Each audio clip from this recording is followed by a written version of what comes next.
நம்மளுக்கு நோய் எதிர்ப்பு சக்தி கம்மியாக இருக்குது அப்படின்னாலும் நம்மளுக்கு அவ்வளோ சீக்கிரத்தில் அந்த சளி வந்து சரியாகாது, இருந்துக்கிட்டே இருக்கும். நாளடைவில் இதுவே நம்மளுக்கு வீசிங் கம்ப்ளைண்ட்டை கொண்டு வந்து விட ஆரம்பிச்சிடும்.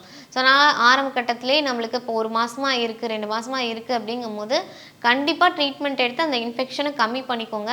இன்ஃபெக்ஷன் கம்மியாச்சுன்னா தான் உங்களுக்கு சளி தொந்தரவுகள் கம்மியாகும். இன்ஃபெக்ஷன் அப்படியே இருந்துச்சுன்னா உங்களுக்கு நாள்பட்ட சளியாக மாறி உங்களுக்கு வீசிங்க்கு கொண்டு போய் விட ஆரம்பிச்சிடும்.